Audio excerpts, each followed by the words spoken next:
할렐루야. 반갑습니다. 제가 안심교에 딱 들어서면서 성도님들의 표정을 제가 유심히 살피면서 들어갔거든요. 어, 주 안에서 진짜 행복을 누리고 계시지요? 네, 그것을 느꼈습니다. 그리고 또 목양실에서 당회원들과 인사하고 또 한동규 목사님과도 처음으로 제가 인사를 했는데 제가 사랑하는 목사님이 제 자랑을 했나 봐요. 그것을 또 한동규 목사님이 또 감동을 받으시고 또 저를 이렇게 이 자리에 불러주셨는데 다 하나님께서 무언가 이 사랑 전도회뿐만 아니고 안심교회에 들어야 할 분들이 있으신가 봅니다. 그래서 제가 간증을 하게 되면 항상 조심스럽습니다. 왜냐하면 제 자랑이 될까봐, 그리고 하나님의 영광이 가려질까봐 늘 조심스럽거든요. 그리고 제가 이 간증을 하러 온다 그러니까 저희 딸이 그래요. 아빠가 간증할 게 뭐 그렇게 많다고요. 자꾸 나가니까 그렇게 질문을 하더라고요. 그래서 이번에는 간증 하러 오면서도 굉장히 마음에 좀 부담도 많았었고, 그리고 또 어떤 혹여나 어떤 부분에서 과장되면 안 되는데라는, 원래 똑같은 건데도 표현에 따라서 이게 과장이 될 수가 있잖아요. 그래서 이런 것들을 스스로 많이 깎아낼 건 깎아내고, 그래서 여러분들에게 전하는 이 간증의 메시지는 여러분들 잘 기억하셔야 됩니다. 제가 그리고 저희 가정이 겪었던 이야기입니다. 그리고 하나님께서 저희 가정을 통해서 일하신 것입니다. 동일하게 내가 비슷한 상황에 왔을 때에 우리처럼 한다고 동일한 하나님의 응답이 있는 것이 아니다라는 것을 명심해 주셨으면 좋겠습니다. 왜냐하면 각자의 그릇이 다르기 때문에 저보다 더 믿음 좋으신 분들은 더 하나님께서 많은 것을 요구하실 수 있기 때문에 그래요. 저는 믿음이 연약해서 넘어서기가 쉽지 않았었지만, 그래도 하나님께서 참 적재적소에 맞는 위로와 격려와 회복을 주셨습니다. 먼저 소개를 해야겠습니다. 저는 지금 개척한 지 3년 8개월 된, 혹시 북삼이라고 들어보셨나 모르겠습니다. 경북 칠곡군 북삼읍에서 개척을 해서 지금은 한 30명 가까이 그렇게 모여서 함께 예배를 드리고 있는 아주 작은 교회입니다. 그런데 정말 행복하고 정말 재미있고 정말 즐겁고 그러한 지금 신앙생활을 하고 있습니다. 그리고 저도 똑같은 그 기쁨을 누리며 목회를 하고 있습니다. 제가 표정을 봤다 그랬잖아요. 표정이 우리 교회 성도들은요, 우리 교회 성도님 같은 표정을 아무도 안 하고 계셔가지고 제가 저희 뭐 교회는 어디 가나 마찬가지겠지만 교회에 모이는 성도님들의 표정들은 처음과 그리고 은혜 받은 상황과 그리고 그 은혜 받은 것이 시간이 지나서 좀 무덤덤한 상황의 표정들 다 있습니다. 오늘 안심교회도 동일하게 그 표정들이 다 보이는데 저희 교회도 동일합니다. 상처받아서 오신 분들도 있고 또 세상에서 상처받아서 오신 분들도 있고 이제 갓 은혜 받아서 한참 막 업되어 있는 표정을 가지고 계신 분들도 있고 정말 표정이 많습니다. 원래 그런 곳이 교회잖아요. 상처받은 분들이 회복되어지고 위로하고 다시 재충전해서 세상을 향하여서 하나님의 그 은혜를 자랑하는 그곳이 바로 교회잖아요. 제가 먼저 이 얘기를 하는 이유가 좀 웃어주셨으면 좋겠습니다. 원래 경상도 분들 잘 안 웃는다 그러지만 그것은 남자분들만 그런 거 아니에요? 그죠? 여성분들도 좀 무표정한 분들이 많아가지고 좀 저를 꼬라보고 계신 것 같아가지고 그렇게 저는 정말 재밌고 열심히 사역을 감당하고 있습니다. 그리고 제 가정을 소개하면요, 저는 자녀를 4명 두고 있습니다. 지금 딸은 첫째가 딸이고요, 둘째부터 넷째까지는 아들입니다. 첫째는 25, 둘째 23, 셋째 20, 그리고 넷째는 9살. 첫째는 올해 9월 27일 날 결혼을 했습니다. 그리고 둘째, 셋째는 이제 대학생이고요. 그리고 넷째는 초등학교 2학년. 저희 자녀들 간증을 하고자 합니다. 첫째 유정이부터 할까요? 첫째 딸 이름은 지워주세요. 혹시 딸도 제 딸은요 어릴 때 태아에 있을 때부터 처음이니까 너무 좋아가지고요.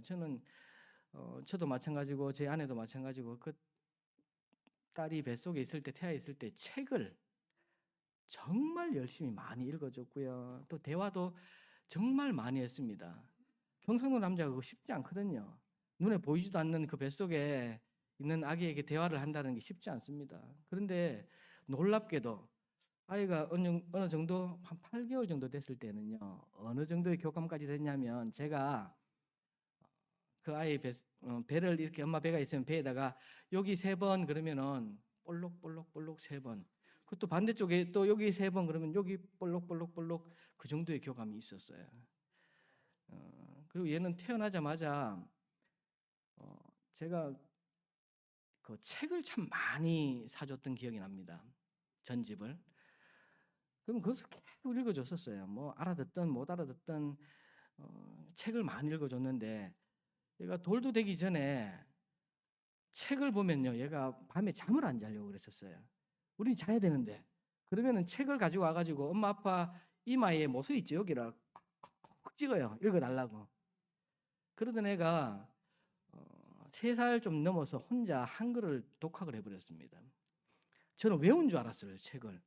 근데 알고 봤더니 본인이 책을 읽으면서 그냥 한글을 터득을 한 거예요. 그러다가 한참 재능이 많이 발견이 되어서 뭐 영재 교육도 받고 그렇게 했었어요. 독독하는 것도 어릴 때부터 배우고 얘는 뭘 해도 잘 되겠다 했는데 사실은 어, 우리 공부를 좋아한다고 해서 모든 환경이 그렇게 밀어줄 만한 환경이 안 되잖아요. 얘가 조금 자라나니까 또 둘째가 태어나고 또 조금 자라나니까 셋째가 태어나니까 첫째에만 다 올인할 수가 없는 거예요. 재능이 보여도. 그래서 그냥 평범한 아이처럼 저희는 키웠었죠. 근데 그 딸이 저희 부부가 신앙생활을 하는 가운데에 이런 일이 있었습니다.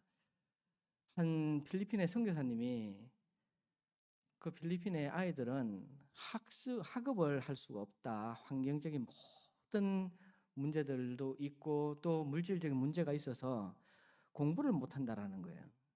그래서 우리 딸이 그때 6살인지 7살이었는지 잘 기억은 나지 않는데 구몬이라는 것을 예전에 했었어요.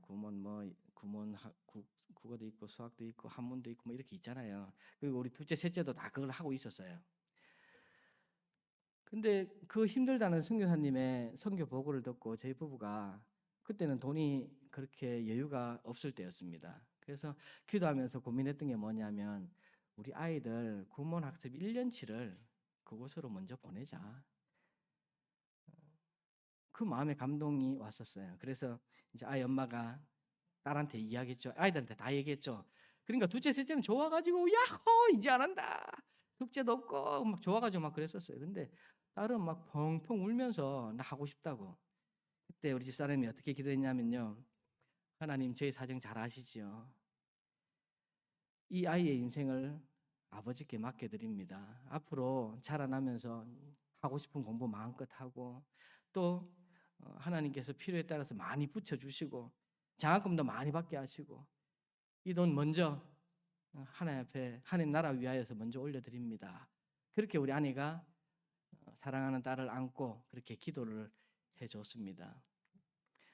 뭐 그 지금으로 따지면 그 1년치가 그럼 뭐 금액이 그렇게 크지는 않겠지만 그때 저희들에게는 그게 굉장히 컸었어요. 근데 일평생 장학금으로 공부하게 해주십시오 했던 그 기도가 지금까지도 이루어지고 있습니다. 저희 딸이 지금 대학 원생이에요.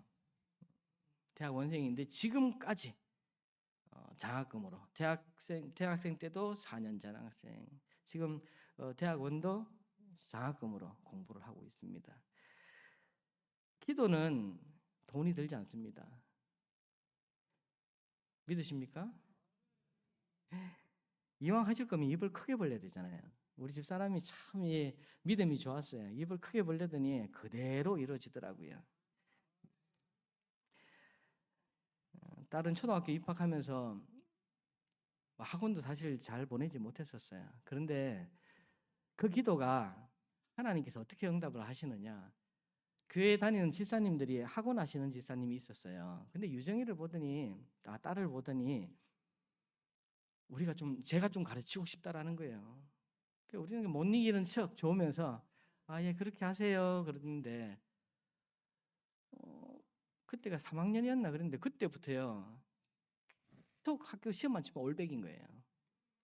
그러니까 그 집사님도 가르치는 보람이 나고, 그리고 현수막을 이렇게 올백 이렇게 해가지고 하유정 하면서 학원 이름을 탁 학교 앞에다 걸잖아요. 그러면 그 학원 홍보도 되고 서로서로 윈윈한 거죠.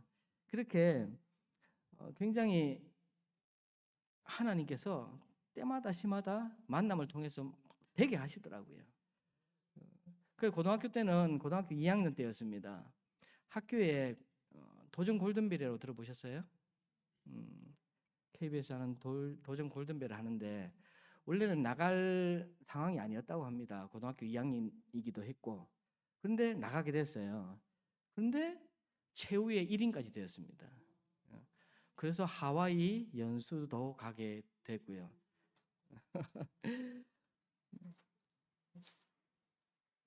전혀 저희 형편으로는 할 수 없는 것들을 하나님께서 이 딸의 기도를 계속 들으시는 거예요.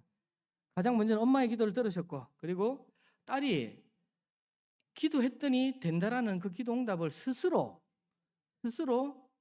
느끼면서 결단하면서 그렇게 성장을 했던 것입니다. 그리고 고3 때도 마찬가지예요. 하다 보니까 수학이 자꾸 이제 원하던 그 성적이 안 나오기 시작하는 거예요. 학원을 다니고 싶다라는 거죠. 근데 학원이 한 달에 그때 나도 굉장히 비싸더라고요. 지금 그 금액이 컸었는데 그것을 보내줄 수 없으니까 또 하나님이 어떻게 역사하시냐면은 고등학교에서 갑자기 없던 장학금이 들어왔는데 이것을 유정이에게 주고 싶었나 봐요, 학교에서. 그래서 그 금액을 장학금 줘서 학원을 3개월 다니게 만들고, 거기다가 또 다니던 교회에 수학 선생님이 계셨는데 유정이의 그 얘기를 듣고 그럼 내가 다른 날은 안 되고 토요일만 잠깐 좀 봐줘도 되겠느냐 그러더라고요. 그래서 그 수학 선생님의 도움을 또 받아서 좋은 또 본인이 원하는 결과를 그렇게 냈습니다. 그리고 대학교를 4년 전에 장학금을 받고 갔습니다. 서울로. 그리고 학교에서 교환학생 제도가 있어요. 저 프랑스 파리에. 거기를 신청을 했는데 또 됐습니다. 돼가지고 이때도 사실은 뭐 학비는 없지만 장학생이니까 가서 생활하려면 한 달에 기본 뭐 100만 원 가까이 들잖아요. 일단 뭐 방부터 구해야 되니까, 그리고 먹고 이렇게 해야 되니까. 이 딸이 너무 가고 싶으니까 학교 휴학을 하더라고요. 그래서 공장에 가서 돈을 버는 거예요. 돈을 벌면서 많이 힘들었죠. 근데도 저한테는 뭐 서운하다는 이야기도 하지 아니하고 도와달라는 얘기도 안 했어요. 도와줬으면 사실 어떻게 했으면 제가 도와줬을 것 같아요. 근데 도와달라고 하지 않는데 도와주는 것도 옳지 않은 것 같아서 그냥 지켜봤습니다. 본인이 너무 가고 싶어하고 또 기대했던 거니까. 그렇게 해서 딱 준비를 해서 프랑스 유학을 갔습니다. 갔는데 공부를 하라고 보내놨는데 갑자기 그곳에서 남자친구를 만났다라는 거예요. 그래서 이제 애 엄마를 통해서 이렇게 전달이 됐는데 뭐라고 했냐면, 원래 타지에 가면 남자들 특히 한국 사람이라 그러면 더 반가울 수밖에 없다. 그래서 그냥 좋은 마음일 수 있으니까 거기서는 그냥 그렇게 있다가 한국 나와서 그때도 좋으면 그때 사귀어 봐라. 예, 그렇게 얘기를 했죠. 그런데 말처럼 그렇게는 안 되는 모양이더라고요. 우리한테는 그렇게 했다 그랬는데 한국 나와서 다시 만날 것처럼 그렇게 얘기를 했었는데 프랑스에서 그렇게 사귀게 되었다 하더라고요. 그러고 나와서 정말 둘이 교제를 하면서 그 뭐 남자친구도 정말 신앙도 좋고 그 가정도 신앙이 좋은 가정이고 사실 우리가 기도했던 그러한 가정이었습니다. 그리고 유정이가 기도했던 그러한 남자였었고 그러고 나왔는데 지금 제 사위가 되어 있습니다. 사위가 24살이에요. 딸이 몇 살이라고요? 25. 연상을 데리고 와가지고 그 시댁에서 우리 딸을 보더니 너무 좋아가지고 막 결혼을 빨리 시키고 싶은 거예요. 근데 다른 것도 물론 뭐 상황이나 환경이나 이런 게 다 중요하잖아요. 근데 가장 중요한 것은 둘이가 한참 지금 공부할 때인데 이게 결혼해서 하는 게 맞을까라는 그런 의문이 처음에 조금 있었죠. 근데 그것도 사실은 제 고민인 거예요. 제 걱정이고. 하나님이 함께 하신 것을 지금까지 봐왔으면서도 참 쓸모없는 걱정들은 부모들을 많이 하는 것 같더라고요. 그러니까 결혼을 하게 된 것도 원래 갑자기 하게 된 것도 사실은 갑자기 한다 그러니까 여러 유언비어들이 돌았어요. 뭐 임신했나 봐. 뭐 별소리가 다 들리더라고요. 서울 온누리교회는 교회에서 결혼식을 하고 싶을 때에 랜덤으로 뽑습니다. 당첨되면 하고 못하면 또 내년에 다시 또 랜덤으로 신청을 해야 됩니다. 될지 안 될지 모르니까 일단 한번 내보자라고 그쪽 시댁에서 말씀을 하신 거예요. 예, 그러시지요. 그랬는데 떡 된 겁니다. 그래서 그냥 빨리 결혼한 거예요. 근데 그 모든 것들이 하나님이 다 계획하셨다라는 것을 항상 미련해서 그런지 지나고 나면 그래 하나님이 예비하신 건데 깨닫게 되더라는 겁니다. 현재 둘 다 같은 대학에서 한 사람은 로스쿨에서 한 사람은 교육대학원에서 열심히 둘이 공부하고 있습니다. 앞으로 어떤 큰 일을 하나님께서 감당하게 하실지는 뭐 아버지의 마음으로는 다 알지 못합니다. 하지만 하나님께서 그렇게 이끌어 가시고 또 만나게 하시고 모든 과정 가운데 개입하시는 그 하나님의 놀라운 섭리를 바라보면은 우리는 두 손 두 발 다 들지 않을 수가 없는 것 같습니다. 내가 했습니다. 한 개도 없어요. 정말 내가 했는 거 조금 전에 제가 제 자랑했는 거 뱃속에 있을 때이 무뚝뚝한 경상도 남자가 뱃속에 있는 아기 보고 책 읽어주면서 말 걸어줬던 거 그게 최선이었던 것 같아요. 그거 외에는 제가 별다로 해줄 수 있었던 게 없었습니다. 그런데 그게 은혜였던 것 같아요. 제가 하려고 했다면 제 틀에 맞는 것까지밖에는 못했을 것이라고 확신이 듭니다. 하나님께서는 주셨을 때 그냥 주지 않으신다라는 겁니다. 키울 만한 가정에 키울 만한 부모에게로 자녀들을 보내신대요. 지금 오늘 사랑전도회에 오늘 우리 자녀들 부모님들 때로는 감당하기 힘들 만큼의 스트레스가 올 때도 있을 것입니다. 이런 게 나한테서 나가지고라고 생각 들 때도 있을 거예요. 근데 그거 여러분들 부모님도 똑같이 생각했을 겁니다. 하나님은요 키울 수 있을 만한 자에게 자녀를 주시는 거예요.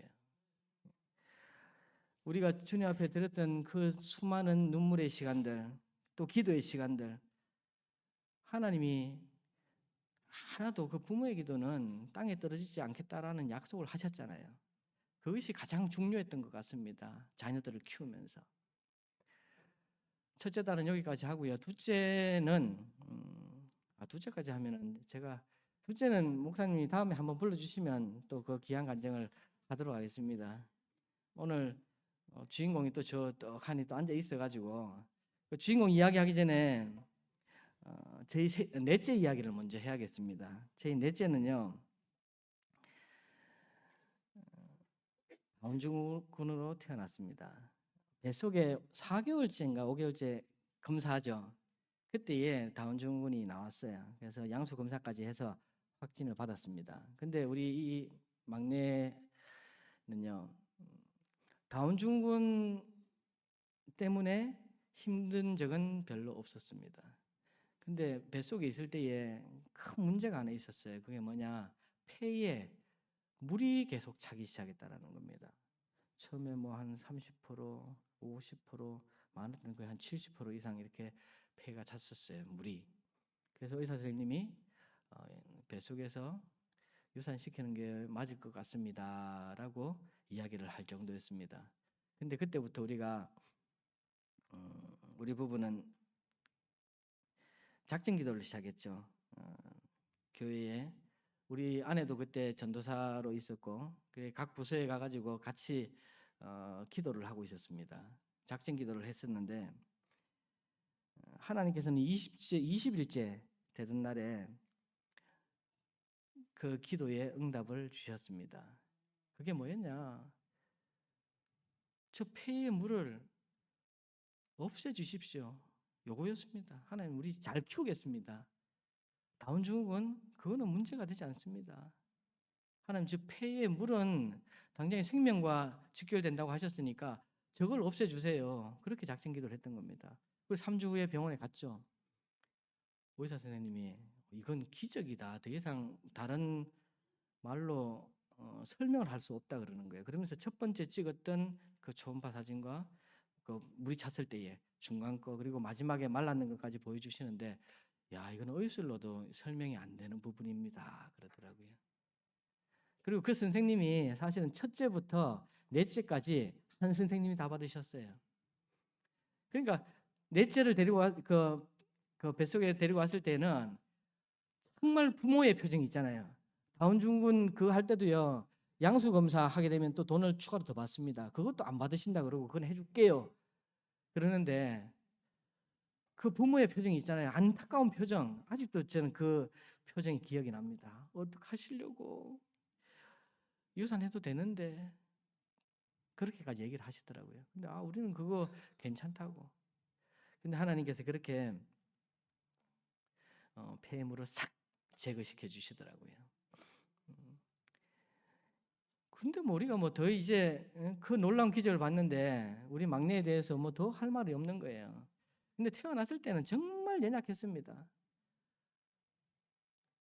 찌찌를 못 빨았어요. 힘이 없어가지고. 그래가지고 젖을 짜가지고 스푼으로 먹이고 그랬었어요.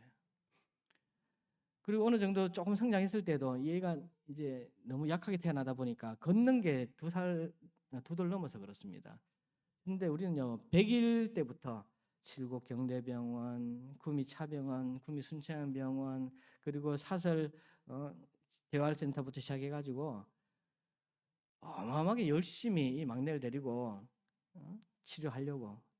근데 남들이 들으면요 어떻게 그렇게 할 수 있어 그래요. 일주일에 정말 며칠은 그렇게 했었으니까요. 근데 할 수 있어서 감사했습니다. 지금이야 길이 잘 나와 있어가지고 경대병원까지 뭐 시간이 얼마 안 걸렸지만 그때는 기본 1시간 조금 더 걸렸던 것 같아요. 1시간 정도. 그런데도 그 길이 너무 즐겁고 행복했습니다. 그리고 이 아이가 자라나는 그 모습이 여러분 다운증후군 아이를 뭐라고 부르는 줄 압니까? 다운 천사라 그래요. 왜 천사라 그러는 줄 압니까? 표정이 그리고 그 마음이 천사예요. 그래서 그렇게 붙여졌다 하더라고요. 이 아이는요 우리 집에서 피로회복제입니다. 첫째, 둘째, 셋째 돌아가면서 무조건 영상 통화를 해야 돼요. 요즘은 저 셋째가 열심히 지금 신학교를 다니고 있는데 셋째가 전화를 제일 안 받아요. 첫째, 둘째, 셋째 중에. 그러니까 이제는 우리 막둥이가 전도사님이라 부르거든요. 한 형인데도 전도사님한테 전화하지 마라 그래요. 안 받는다고. 그 아이들이 우리 넷째가 보고 싶어가지고 매일 영상 통화를 하고 눈물 흘리고 힘들 때 또 힘 받아야 된다고 전화하고 이래요. 지금 어떻게 보면은 우리 가정에 저는 꽃이라 그럽니다. 우리 막내가 꽃이라 그래요. 그리고 저희 부부와 그리고 형들 누나 벌떼라 그럽니다. 하나나도 벌떼같이 모여가지고 사실 뭐 정신 연령으로나 모든 것들을 보면은 뭐 6세 정도, 7세 정도밖에 되지 않습니다. 말하는 것도 언어로 하고 그래요. 그런데도 모든 게 신기하고 모든 게 귀하고 모든 게 좋은 거예요. 여러분, 어느 날 우리 막둥이가 이럽니다. 아빠, 나 선물 줄 거 있어요. 그래요. 그러면서 주머니에 손을 넣어요. 그러더니 이러더라고요. 이게 별거 아니에요. 초등학교 2학년이면 누구나 하는 거예요. 이거는 아주 뭐 유치원생도 하는 겁니다. 근데 이제 그거 했다가 좋아가지고요. 감격이 돼가지고 어쩔 줄 모르는 거예요. 어디 가는 데마다 이거 했다고 자랑합니다. 그 요즘은 또 학교 가기 싫다고 고집은 또 얼마나 부리는지 몰라요. 아침이 되면 학교 안 갈래요. 교회 갈래요. 교회 가요. 전도해요. 얘는 뭐 교회 가는 걸 너무 좋아해가지고 학교 가는 건 또 그렇게 싫어하고. 근데 교회 가는 걸 정말 좋아합니다. 교회만 가면은 뭐 특별하게 하는 것도 없는데 얘는 좋아해요. 교회가 본인의 집인 것을 아는 것 같아요. 우리 아이는요, 육신은 연약한데 하나님 주신 은혜가 있어가지고 영적으로 굉장히 민감합니다. 그래서 우리 성도들의 문제점도 보고요. 그리고 어떨 때는 어둠도 봅니다. 그러면서 우리 부모가 깨달아요. 그걸 보고 더 기도하게 되고. 그렇다고 뭐 얘가 뭐 신령하고 그런 건 아닙니다. 근데 가끔 예언하면 맞아요. 하나님은 연약한 자를 사랑하시잖아요. 마음이 이름이 화평입니다. 화평한 자는 하나님 나라의 기쁨 아닙니까? 우리 화평이가 어디를 가든지 사랑을 참 많이 받더라고요. 근데 안 되는 건 안 되는 거예요. 뭐가 안 되느냐? 또래 정상 아이들이랑 어울리지는 못해요. 수준이 안 맞아요. 아이들이 봤을 때 뭐 놀이터에 데려가면요, 가끔 애들 그럽니다. 아저씨 쟤 왜 저렇게 못생겼어요? 말은 왜 저렇게 하는데요? 그래요. 그러면 부모 마음에 사실 굉장히 상처가 되거든요. 근데 우리는 상처가 되지는 않고 도리어 대갚아 줍니다. 네가 더 못생겼어. 몰래 아무도 못 듣더라. 뭐 고집을 부리든 좀 느리든 그것은 전혀 문제가 되지 않습니다. 저희 부부에게 전혀 문제가 되지 않아요. 근데 하나님이 우리를 보셨을 때에 우리가 우리 막둥이를 보시는 것처럼 보지 않으시겠습니까? 여러분 하나님 앞에 뭐 내놓으실 거예요? 잘생김으로 내놓으시겠습니까? 아름다운 이쁨으로 내놓으시겠어요?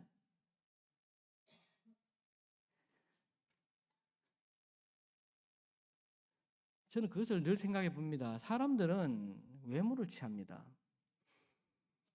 외모로 취하게 되면은 그 사람은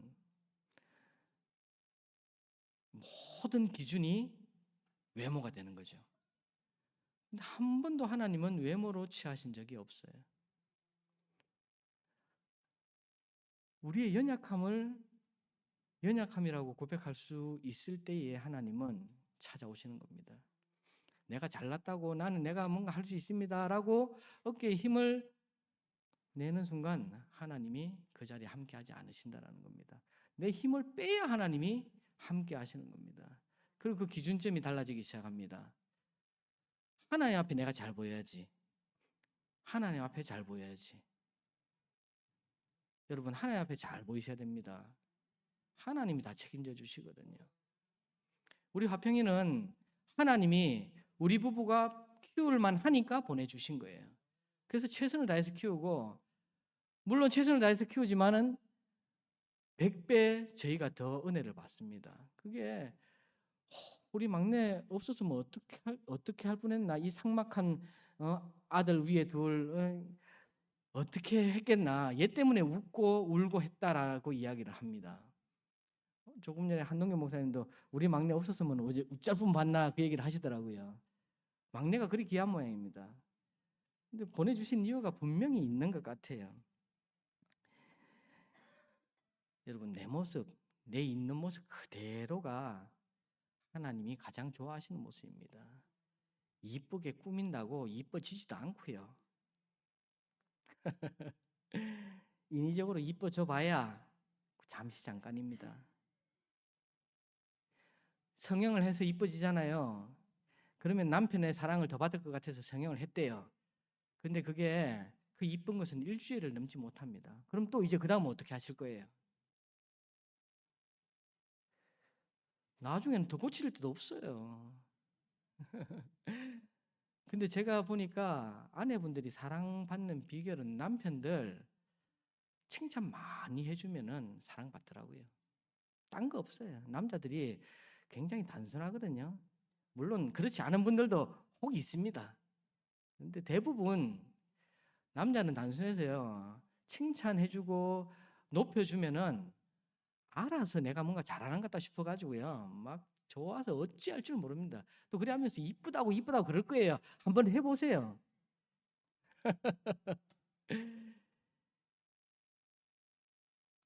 벌써 시간이 저렇게 됐습니다. 40분이네.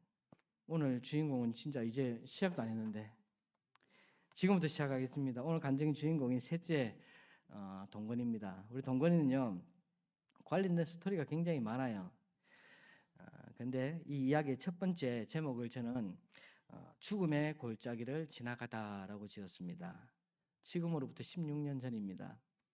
제 아들은 갑자기 그때 36개월쯤 됐을 때인데 고열에 34개월이구나. 34개월 되던 해에 40도 이상 고열이 올라가고 팔이 빠진 것처럼 그 아기가 아파가지고 막 울고 그러는 거예요. 그래서 구미에 있는 병원들을 차병원도 가고 순천병원 가고 입원해가지고 검사도 해보고 했는데 뭐 팔이 빠졌다 그래요. 그 뭐 팔을 끼워놨다 그러니까 잠시 괜찮은 것 같은데 또 자지러지고 울고 열이 내려가질 않고 그래서 이건 무슨 문제가 있다. 우리 저 큰 병원에 서울에 있는 큰 병원에 또 알아보니까 뭐 서울에 성심병원이 잘한대요. 거기 한번 올라가 봐야겠다. 그러고 이제 집에 왔는데 우리 이왕 간다고 생각했는 거 여기 경대병원에 이라도 한번 가보자. 그렇게 해서 가봤습니다. 갔더니 그때가 2009년도 7월 9일이었습니다. 입원을 해가지고 그 병원에서 여러 가지 검사를 했죠. 그리고 했는데 갑자기 골수 검사를 해보자라는 거예요. 여러분 골수 검사 뭔지 아시죠? 뒤로 돌아 누워서 큰 바늘 가지고 등에 있는 그 골수 빼내는 거. 아이들은 이제 전신 마취 해가지고 하더라고요. 근데 그걸 하자고 하는데 순간 덜컥 하더라고요. 이 뭐지 싶은 게. 그렇게 해서 하여튼 시간이 한 3일이나 시간이 흘렀습니다. 그리고 7월 14일이 되어서 의사가 와서 결과가 나왔습니다. 그러는 거예요. 림프 모구성 백혈병입니다. 그래요. 야, 백혈병은 그때 당시에 제가 살아오면서 방송에서 드라마에서나 한 번쯤 듣던 그러한 병이었습니다. 그리고 또 부자들이 고칠 수 있는 병, 가난하면 못 고치는 병이 백혈병이더라. 이 정도 알고 있었거든요. 근데 그렇게 탁 백혈병입니다라고 이야기를 하는데 가장 먼저는 일단은 믿기지가 않았습니다. 굉장히 두렵고 떨렸어요. 왜냐하면 그때 우리 가정 신앙생활 정말 열심히 기쁨으로 잘하고 있을 때였거든요. 남들이 부러워할 만큼. 그런데 백혈병 진단을 받은 거예요. 처음에 그 얘기를 듣고는 두려웠지만 잠깐의 시간이 지나니까 그때 진짜 믿음이 좋긴 좋았는 모양입니다. 갑자기 평안해지더라고요. 하나님께서 우리 셋째를 통해서 또 하실 일이 있으시구나. 그 마음에 평안이 오는 거예요. 현실은 죽음 앞에 놓인 우리 아들이었는데 하나님은 아들의 그 아픔을 통해서 우리 부부를 또 훈련시키고자 하시는구나라는 생각을 했습니다. 근데 그것은 좀 시간이 지나고 깨닫게 된 거예요. 그때는 그런 마음인지는 정확하게 몰랐었고, 근데 시간이 지나고 나니까 우리 부부를 더 훈련시키시려고 하나님께서 우리 셋째를 사용을 하셨구나 그렇게 깨닫게 되었죠. 여러분, 하나님은 잠시도 우리를 그냥 두지 않으십니다. 믿으십니까? 다윗이 시편 23편 4절에 이렇게 고백을 했습니다. 혹시 말씀 준비되어 있습니까? 예, 같이 시작.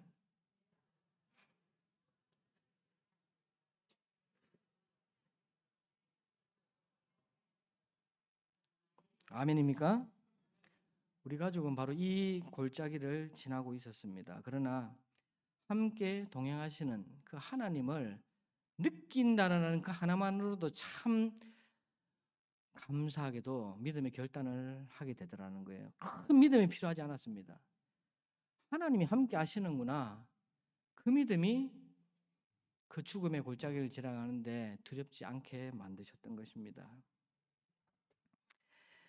두 번째 제목을 하나님의 은혜를 기다린 시간이라는 제목을 지었습니다.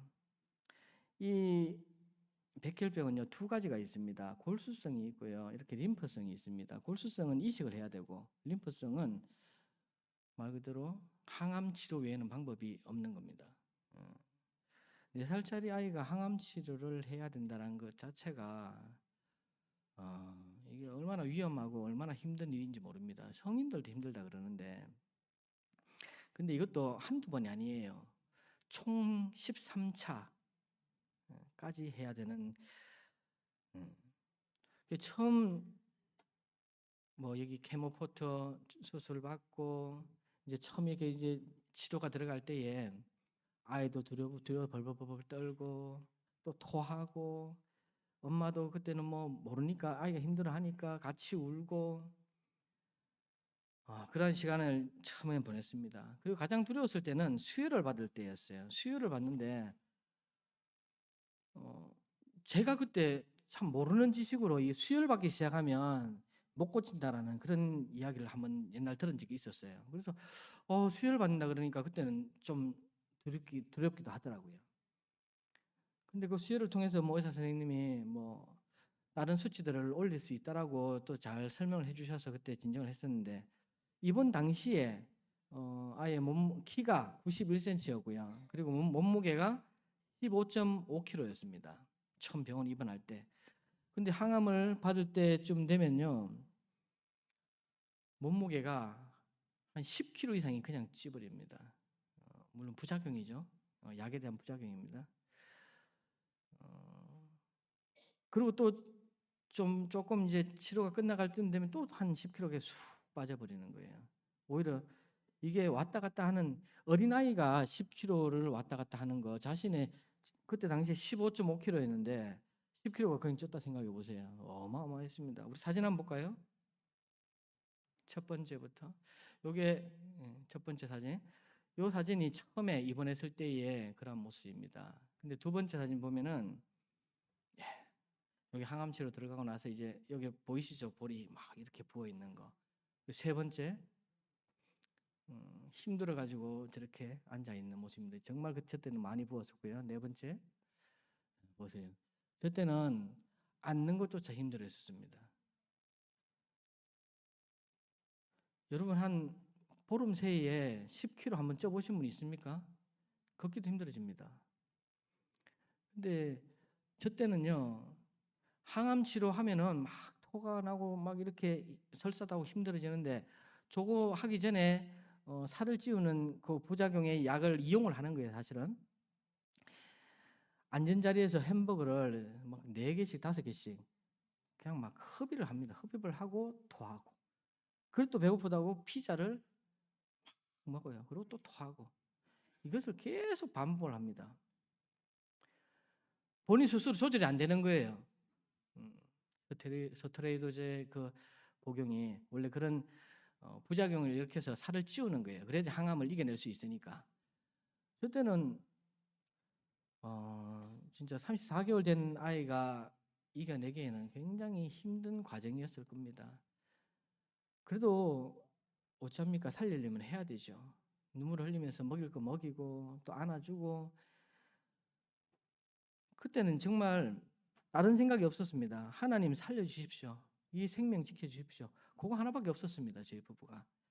때때로 마음이 흔들리고 믿음이 약해질 때도 있었죠. 그런데 그때마다 하나님께서 말씀을 주시는데, 우리 시편 41편 10편 보겠습니다.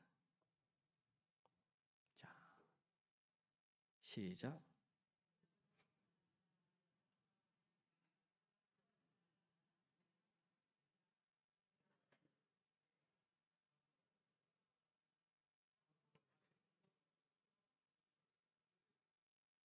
아멘.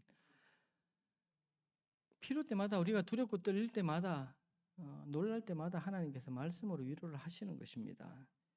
첫 번째 골수검사 전신 마취 후에 깨어나면서 동건이가 이런 이야기를 했습니다. 엄마, 천사가 나 천사 봤어. 그래? 천사가 뭐라 그래? 그러니까 나 안 아프게 도와준댔어. 여기 그 어린, 여기 혹시 30몇 개월 있습니까? 34개월 있습니까? 없습니까? 아이가 수술하고 나와서 첫 번째 했던 얘기 이 이야기입니다. 그 두 번째 전신 마취를 한 적이 있었는데 그때도 깨어나고 나서 엄마의 눈을 바라보면서 엄마한테 예수 믿어라, 예수 믿어라 그러더래.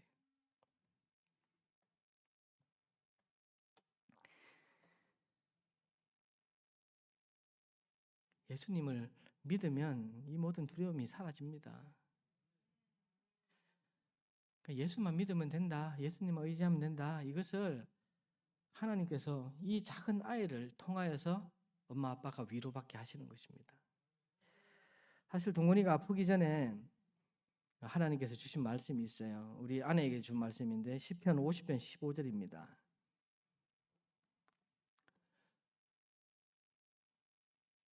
시작. 환난 날에 나를 부르라. 내가 너를 건지리니 네가 나를 영화롭게 하리로다. 아멘. 저희는요 정말 교회를 누구보다 열심히 섬겼습니다. 그리고 정말 순종도 잘했습니다. 그런데 어떻게 하나님이 이렇게 열심히 하는 부부에게 이런 큰 아픔을 주십니까? 이게 세상 사람들의 이야기였습니다. 그리고 저희 어머니는 그때 교회에 상처를 받아서 그때 예전이죠. 예전에 상처를 받아서 교회라 그러면은 막 싫어하시는 분이었습니다. 저희 어머니가 저희 교회 다니는 게 마땅치가 않았어요. 계속 아이가 백혈병 걸려서 고생하고 있다니까 제 어머니가 뭐라 하면요. 봐라, 너희가 교회 다녀서 잘 되는 게 뭐가 있노? 그런 얘기를 했습니다.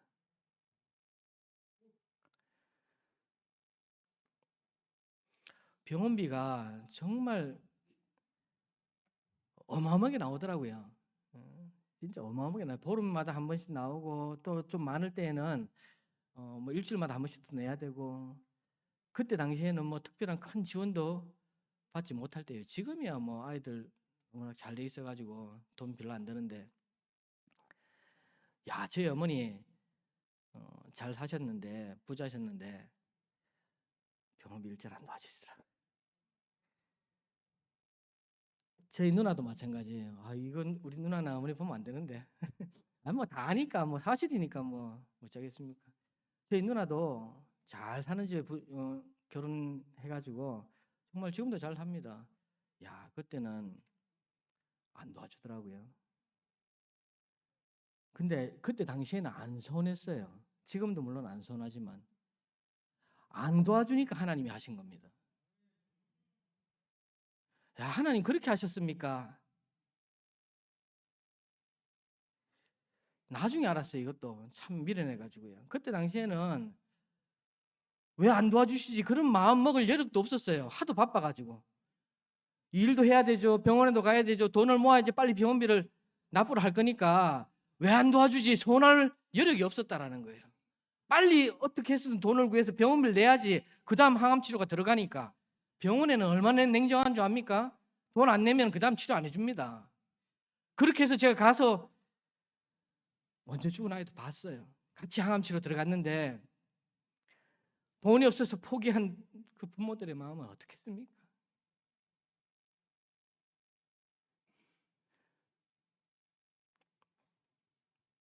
한 병실에서 치료받는 아이인데 그 1층에 영안실에를 못 가겠더라고요. 위로하러 가야 되는데 못 가겠더라고요.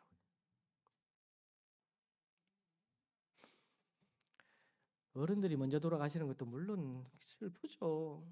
아쉽죠. 병으로 돌아가는 것 자체가 얼마나 힘들고 고생했다는 얘기입니까? 근데 아이들이 그렇게 먼저 가는 거 정말 마음에 견디지 못할 힘든 경우가 많이 있었습니다.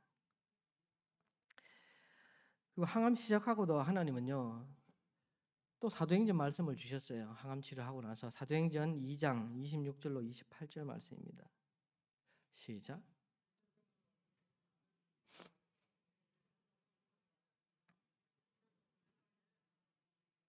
아멘. 동건이가 항암 치료를 하고 나서 우리 교회 성도들이 참 많이 중보기도를 해줬습니다. 그것이 버팀목이 되었습니다. 또 의료진들도 그때 그 선생님들이 아직까지 이름도 기억나고 그 선생님들이 얼마나 우리 환아들을, 그때 항암병동은 따로 있거든요, 병원마다. 그 아이들을 얼마나 사랑해 줬는지, 간호사 선생님들도 얼마나 사랑해 줬는지 그때 생각하면 지금도 가슴이 따뜻해집니다. 근데 기도는 즉시 응답되지 않았어요. 그때 기도할 때도 즉시 응답은 되지 않았는데, 여러분, 기도가 단번에 치유의 역사가 일어나는 것도 기적입니다. 그런데 또 다른 기적이 있습니다. 치료하는 과정 가운데에 하나님께서 그때 주시는 기적들이 있는데, 이게 뭐냐면요, 우리 동건이를 통하여서 항암 치료를 하는데 동건이가 면역 수치가 있습니다. 이 면역력이 떨어지면 ANC라는 것이 있는데, 그것이 떨어지면 그 다음 항암 치료를 못해요. 1차에서 2차 넘어갈 때에 그 면역력을 유지를 하고 있어야 됩니다. 근데 우리 동건이는 한 번도 면역력이 떨어져서 그 다음 단계를 못 넘어간 적이 없었습니다. 근데 어느 날 동건이가 이제 1인실에 입원을 해 있는데, 그때 같이 치료받던 중학생 아이가, 남자아이가 있었는데, 그 남자아이 엄마가 이제 동건이 엄마를 찾아온 거예요. 어떻게 하면 면역수치 유지할 수 있어요? 이 질문을 하더라는 겁니다. 뭐라고 대답했을까요? 기도한 거 외에 다른 방법이 없어요. 정말 기도한 거 외에 다른 방법이 없었습니다. 뭘 더 하겠습니까? 같은 병실에 같은 병원에서 생활하면서 따로 먹이는 거 없는 거 뻔히 아는데 기도밖에 한 게 없어요. 왜 이 질문이 나왔냐 하면요, 그때 항암을 담당하던 교수님, 이건수 교수님이라고 계시는데, 그 교수님이 어떻게 하면, 이제 하나 부모님들이 묻는 거예요. 어떻게 하면 이 면역력이 올라가서 제때제때 항암 치료 들어갈 수 있을까요? 이 질문을 하는 거예요. 그러니까 이 교수님이 뭐라 했냐면, 동근이 엄마한테 가서 물어보세요. 나도 그 방법 잘 모르겠어요. 이렇게 얘기하더랍니다. 하나님은 이렇게 하나님 일을 하시더라는 거예요.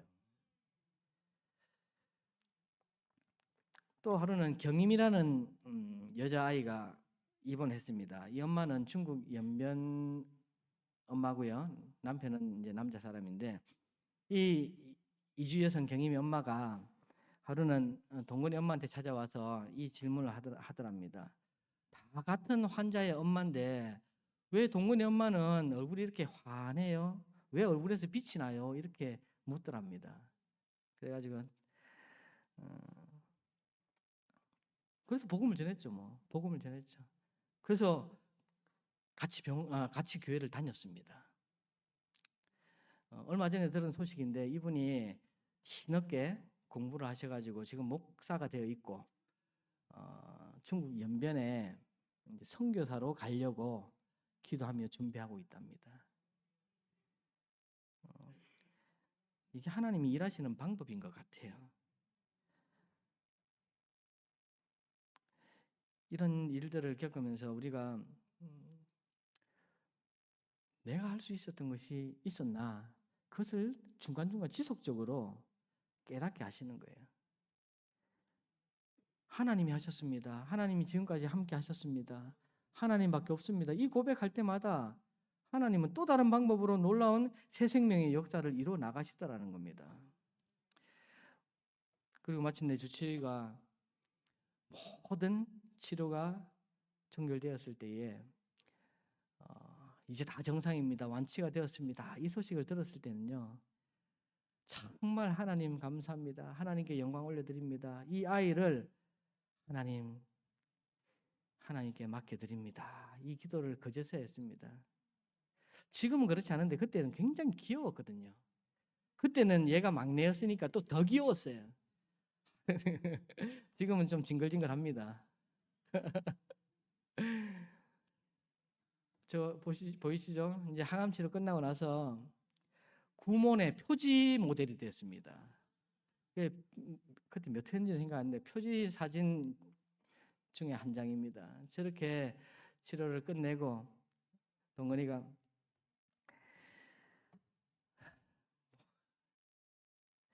치료 과정 가운데 한 5번째 사진, 6번째 사진 보면은 저런 사진들 보면 저게 뭐 뇌파 검사할 때도 그렇고 그 다음 사진에 보면은 전 척추 들어가기 전에 이제 뭐 마취하는 그런 모든 과정들이에요. 저런 치료 과정들을 보면은 그리고 그 다음 장 넘겨주시면 이런 건 이제 그 병실에서의 보면 팩이 몇 개 달려 있습니까? 많이 달려 있죠. 한 5개, 6개를 달려 있을 겁니다. 저 때는 아마 세균성 뇌수막염이 왔을 때였던 것 같아요.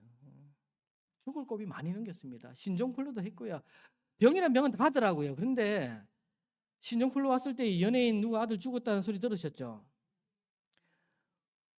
그거 다 했어요. 근데 하나님이 다 살리시더라는 거예요. 이야, 이건 진짜 뭐 다른 어떻게 설명할 수 있는 방법이 없습니다. 하나님이 함께 하시니까 뭐 어떤 환경이 오더라도 하나님이 그때도 해주셨는데요. 그때도 해주셨는데요. 이러한 저는 어떻게 보면 하나님 앞에 오기를 부리기도 하고 객기를 부리기도 했습니다. 그 마지막 사진에 보면은 우리 아내가 늘 기도하던 모습이 나옵니다. 저는 이 사진을 보면 참 날마다 마음에 제 평생에 지금 가장 큰 동력자고 가장 협력자고 가장 무시할 수 없는 우리 가정의 큰 기도의 역할을 감당을 했습니다. 가장 힘들 때에 저 아이와 그 긴 시간을 함께 했다라는 거. 그리고요, 한번 생각해 보세요. 저 아이와 이번에 있으면 나머지 첫째, 둘째 뭐 했을까 생각 안 듭니까? 첫째, 둘째는요, 고모 집으로 할머니 집으로 뿔뿔이 흩어져 가지고 거의 1년이라는 생활을 그렇게 지냈습니다. 저는 계속 왔다 갔다 경대병을 왔다 갔다 했고요. 그래도 아이들은 첫째, 둘째 물론 그때 기억을 해요. 첫째, 둘째는 기억을 해요. 그러면서 고모 집에서 푸대집 아닌 푸대접 받았던 이야기도 하고요. 그런 이야기 합니다. 그래도 고마워요. 그래도 고마워요. 안 도와줬으면 어떻게 했을 분 맞습니까? 그 저는 아직 동건이한테 그 얘기를 한 번도 안 했어요. 누나, 형이 너 때문에, 너 때문은 아닙니다. 너로 인하여서 엄마가 필요한 시기에 엄마와 함께하지 못했던 거, 너 지금 이 시간으로 제가 이 시간에 처음 얘기하는 겁니다. 정말 누나하고 형한테 잘해야 된다.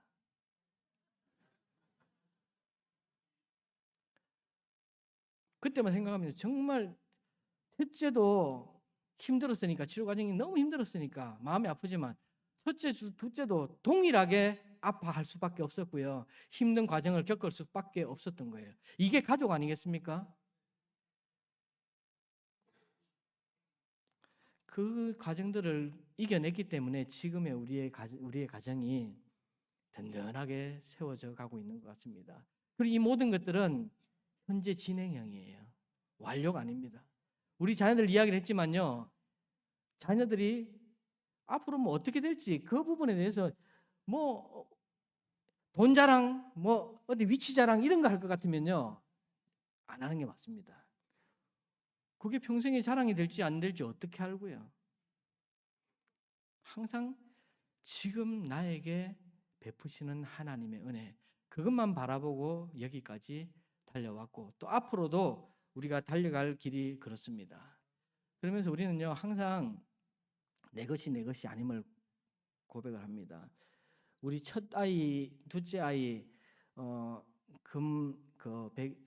돌이나 백일 때 이렇게 들어오는 거 있잖아요.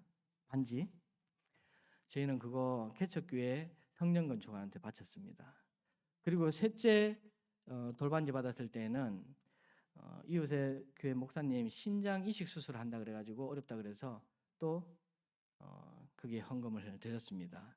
이렇게 내 것을 내 것이라고 고집하지 않고 항상 마지막에 여기 아들 백혈병 다 나았다고 축하금 들어온 금액은요. 그때 그게 한 200만 원인가 뭐 됐는 것 같은데 가난한 신학생이 학비가 없다 그래가지고요. 학비로 바로 드렸습니다. 거기다가 뭐 하여튼 돈 생길 때마다 우리는 그렇게 했던 것 같아요. 또 선교사님 어디 힘들다 그러면은 어떻게든 긁어 모아서 그거 먼저 하나님이 우리를 위해 일하시니까 나도 뭔가 해야 안 되겠나 그거 하나밖에 없었습니다. 그랬더니요 사실은 지금도 뭐 돈이 넉넉치가 않습니다. 많지 않아요. 근데 돈 때문에 힘들지는 않습니다. 저한테 누가 돈 달라는 사람도 없고 첫째, 둘째, 요 셋째가 자꾸 돈 달라 그래요. 그래봐야 뭐 얼마 주지도 못합니다. 우리 교회 전도사입니다. 우리 교회 전도사로 열심히 사역을 하고 있고 사례비도 정말 쥐꼬리만큼 주면서 많이 시킵니다. 저 정말 나쁜 담임 목사예요. 근데 충성해주고 정말 감사합니다. 지금 총신대에서 아빠의 이 사역하는 모습을 봤으면은 목사가 안 되고 싶을 텐데 근데도 목사가 되겠다라고 탁 할 때에 말리지는 못하고 그래 응원해줘야지 기도해줘야지 지금까지 하나님 책임지셨는데 근데 저 사실 제 모습을 보고 우리 아들 모습을 보면요 앞으로도 엄청 기대가 됩니다. 하나님께서 얼마나 크게 쓰실지 기대가 돼요. 다음에 혹시 올 일이 있으면 우리 둘째에게도 할 텐데 둘째도 이제 또 신학교에 들어갑니다. 오히려 후배로 들어갑니다. 피아노 전공자였었거든요. 저 S대에 한 2번 떨어지고 낙심하고 또 저기 손목에 이게 이 병이 생겨가지고 치료받고 하다가 결국엔 또 하나님이 그 길로 이끄셨는데 그 레퍼토리가 정말 어마어마합니다. 근데 한 영혼을 만들어가는 게 그렇게 우리는 부모니까 그걸 가까이서 다 보잖아요. 편견 없이 보잖아요. 하나님이 그 아들을 통해서 일하시는 것들이 또 너무 아름답고 좋은 거예요. 여러분 자녀는 많으면 많을수록 좋은 것 같습니다. 그래야지 하나님에 대해서 많이 알아가게 되더라는 거예요. 부모가 자녀를 많이 키워봐야 이런 자녀도 있고 저런 자녀도 있고 이런 자녀도 있고 저런 자녀도 있고 안아주고 싶은 자녀가 있으면 또 이거 꿀빵 때리고 싶은 자녀가 있잖아요. 나는 어떤 자녀인가 많이 키워보면 내 모습을 보게 되더라는 거예요. 자녀 안 키워본 분들은요 또 나름의 또 그 하나님과의 관계가 물론 있습니다. 뭐 없다고 그게 뭐 나쁘고 흉보고 그건 아니에요. 그런데 자녀 많이 키워본 분들한테 배울 것은 많다라는 것은 확실합니다. 여러분 하나님은요 나같이 못난 자도 사랑하시고 한번 같이 봅시다. 나같이 못난 자도 사랑하시고 나처럼 예쁜 사람도 사랑하시고 나같이 착한 사람도 사랑하시고 왜 이건 안 따라하십니까? 나같이 거짓말쟁이도 사랑하시고 내가 무슨 거짓말쟁이입니까? 우리는 거짓말쟁이에요. 날로 이렇게 하잖아요. 마음이 하루에도 막 12번씩 왔다 갔다 하잖아요. 근데 거짓말쟁이 아니라고 그러면 그게 거짓말쟁이입니다. 하나님 보시기에 우리의 마음, 우리의 모습 이제는 우리가 새 생명을 얻지 않았습니까? 새로운 삶을 살아야 되잖아요. 그러면은 우리가 잘 될 때만 하나님 앞에 감사하고 안 될 때는 감사하지 못하는 그러한 삶을 살아서는 안 되는 것입니다. 히브리서에 보면 믿음의 사람과 믿음의 사람들에 대한 2가지가 나옵니다. 33절과 34절에서 보니까 믿음으로 나라를 이긴 사람 그리고 믿음으로 의를 행하기도 하고 약속을 받기도 하고 사자의 입을 틀어막기도 하고 사자의 불의 세력을 멸하기도 하고 칼날을 피하기도 하고 연약한 가운데 강하여지기도 하고 전쟁에서 용감해져서 승승장구하는 믿음의 사람이 있다. 그리고 그 밑에 25절로부터 26절로 28절에 보니까요. 믿음의 사람들 가운데에 조롱받고 채찍질 당하고 결박해서 옥에 실현을 당하기도 하고 돌로 쳐서 죽임을 당하기도 하고 톱으로 칼로 쳐 죽는 자도 있다. 믿음의 사람들 가운데는 말입니다. 근데 둘 다 믿음 있는 사람이라 그래요. 근데 둘 다 감사하는 사람들입니다. 내가 죽어도 감사하고 승승장구해도 감사하고 이게 믿음인 거예요. 믿음의 사람이라면 적어도 이 정도 믿음이 있어야 됩니다. 그리고 정말 내가 힘들고 조롱 가운데 핍박 가운데 죽음 가운데 하나님을 믿음으로 고백하는 자들은요 세상이 감당하지 못하느니라 말씀하십니다. 믿음은 결국 내가 원하든 원하지 않든 믿음의 대상인 하나님을 알고 하나님 앞에 합당한 태도를 취하는 것입니다. 여러분 이거 하나만 기억합시다. 그래도 하나님은 나와 함께 하십니다. 따라합시다. 그래도 하나님은 나와 함께 하십니다. 아멘. 우리가 어떤 고난을 지나더라도요 하나님은 결코 우리를 놓지 않으십니다. 오늘 말씀과 같이 여호와께서 그를 고쳐주시리라 약속해 주셨습니다. 오늘 고쳐주신 주인공을 부르겠습니다. 오늘 찬양 한 곡을 하려고 제가 모셔왔습니다. 박수로 환영해 주십시오.